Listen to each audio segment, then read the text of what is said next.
مولا میرے مولا، مولا میرے مولا،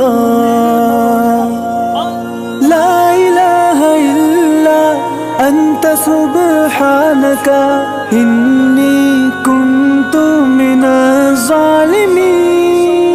السلام علیکم ورحمۃ اللہ وبرکاتہ۔ نحمد و نصلی علی رسول الکریم، اما بعد، فاعوذ باللہ من الشیطان الرجیم، بسم اللہ الرحمن الرحیم۔ رب اشرح لی صدری ویسر لی امری واحلل عقدۃ من لسانی یفقہوا قولی، اللہم اہد قلبی وسدد لسانی واسلل سخیمۃ قلبی، الہی آمین۔ نماز عیدین کا طریقہ۔ نماز عیدین کھلے میدان میں پڑھنا، یعنی یہ افضل ہے۔ پھر پہلے عید کی نماز ہوگی اور پھر خطبہ ہوگا، اور صحابہ اکرام کا بھی یہی طریقہ رہا ہے۔ عید کی نماز کے لیے نہ اذان ہے اور نہ ہی اقامت ہے۔ یہ یاد رکھنے کی بات ہے کیونکہ آپ صلی اللہ علیہ وسلم کے دور میں بھی کوئی اذان اور اقامت نہیں کہی جاتی تھی، ڈائریکٹ نماز شروع ہوتی تھی۔ اسی لیے آپ دیکھتے ہیں کہ ایک دم اللہ اکبر کی آواز آتی ہے اور تکبیرات بار بار بلند کرتے ہیں۔ امام کے سترے کا خیال رکھنا ضروری ہے کیونکہ آپ صلی اللہ علیہ وسلم کھلے میدان میں نماز پڑھتے تھے، سترا رکھتے تھے۔ اور عید کی نماز جو ہے صرف 2 رکعت ہیں۔ پہلی رکعت میں قرات سے پہلے 7 اور دوسری میں 5 تکبیرات کہی جائیں گی۔ تکبیرات کے درمیان سکتہ یعنی تھوڑی دیر کی خاموشی، یعنی اللہ اکبر کہہ کر چند سیکنڈ رک کر پھر اللہ اکبر کہنا چاہیے، کیونکہ جب بہت تیزی سے اور جلدی سے پڑھتے ہیں اللہ اکبر تو ان کا حق ادا نہیں ہوتا۔ اور ان تکبیرات کے درمیان کوئی مخصوص ذکر نہیں ہے۔ تکبیرات کے درمیان اللہ کی حمد و ثنا ہے۔ ہر 2 تکبیروں کے درمیان اللہ کی حمد و ثنا ہے۔ مطلب یہ ہے کہ دل میں سبحان اللہ کچھ اس طرح سے کہیں۔ ہر تکبیر کے ساتھ ہاتھ اٹھانا اور بلند کرنا، یعنی جب اللہ اکبر کہیں گے تو ہاتھ باندھیں گے۔ بعض لوگ جب نماز کے لیے کھڑے ہوتے ہیں تو رفع دین کے بعد ہاتھ سینے پر باندھ لیتے ہیں، اور بعض کیا کرتے ہیں، چھوڑ دیتے ہیں۔ تو کیا ہے کہ دونوں طرح سے ہی جائز ہے۔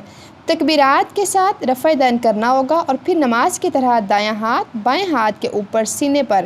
تکبیرات کی گنتی میں شک ہونے پر کم یا زیادہ ہو تو پھر کیا کم کو بنیاد بنایا جائے گا، یعنی بعض اوقات کئی ساری ہوتی ہیں تکبیرات تو انسان بھول جاتا ہے، تو امام کو اگر شک ہو تو 5 پڑھی ہیں اس نے یا 4 پڑھی ہیں، تو اس میں کیا کرنا ہوگا، 4 کو یقینی بنا کے ایک اور پڑھ لی جائے گی۔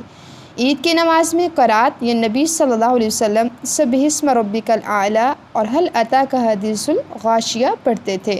بعض اوقات عید اور جمعہ اکٹھا ہو جاتا تھا تو بھی اس میں آپ یہی صورتیں پڑھا کرتے تھے۔ اسی طرح 2 اور صورتیں ہیں، اقتربت الساعہ اور قاف والقرآن المجید بھی ملتی ہیں کہ آپ صلی اللہ علیہ وسلم پڑھا کرتے تھے۔ عید سے پہلے اور بعد میں کوئی نماز نہیں ہے۔ اس دن آپ نے اشراق اور چاشت وغیرہ نہیں پڑھی، صرف کیا ہے، عید کی نماز ہی کافی ہے، اور آپ کیا کریں، عید منائیں۔ پھر پہلے کیا نماز اور نماز کے بعد کیا ہے، خطبہ ہے۔ تو خطبہ نہ سننے کی ہمیں رخصت ملتی ہے۔ یہ بات یہاں بتانا یہاں اس لیے ضروری ہے کہ بعض لوگ جب اٹھ کر جاتے ہیں تو کچھ لوگ جو بیٹھے ہوتے ہیں سن رہے ہوتے ہیں، وہ کہتے ہیں کتنے عجیب اور خراب لوگ ہیں، یہ خطبہ بھی نہیں سنا انہوں نے اور نکل گئے ہیں۔ انہیں یہ نہیں سوچنا چاہیے کسی کے بارے میں، کیونکہ خطبہ سننا فرض نہیں ہے۔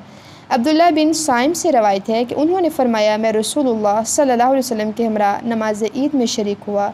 آپ نے ہمیں عید کی نماز پڑھائی، پھر فرمایا ہم نے نماز پڑھ لی ہے، اب جو شخص خطبہ سننے کے لیے بیٹھنا چاہے وہ بیٹھ جائے اور جو جانا چاہے وہ چلا جائے۔ تو کیا پتہ چلا ہمیں، رخصت ہے، سہولت ہے، کیونکہ کراؤڈ اتنا زیادہ ہوتا ہے کہ اگر کچھ لوگ پہلے نہ نکلیں تو سب ایک دم عید ختم ہونے کے بعد اکٹھے نکلیں تو کافی رش ہو جاتا ہے۔ شاید اس میں یہ حکمت ہے، باقی اللہ عالم، اللہ بہتر جانے۔ عیدین کی نماز کے متعلق کچھ اور احکامات ہیں۔ عید کی نماز کا جو وقت ہے سورج طلوع ہونے کے بعد سے لے کر زوال کے وقت تک ہے۔ جلدی بھی پڑھی جا سکتی ہے اور لیٹ بھی اس کو کیا جا سکتا ہے۔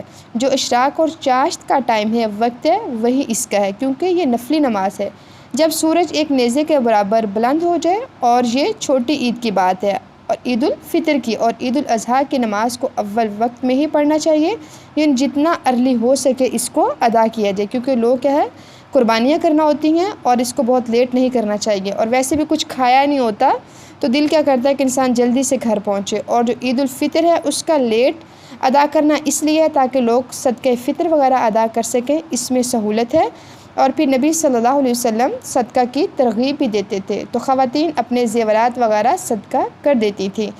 پھر اس کے بعد جو لاسٹ باتیں بتاتے چلوں کہ جمعہ اور عید کا دن اگر اکٹھا آ جائے، یعنی دونوں کیا ہے ایک ہی دن ہو جائیں، تو اس میں کیا ہے جمعہ اگر نہ کوئی پڑھنا چاہے تو وہ نہیں بھی پڑھ سکتا۔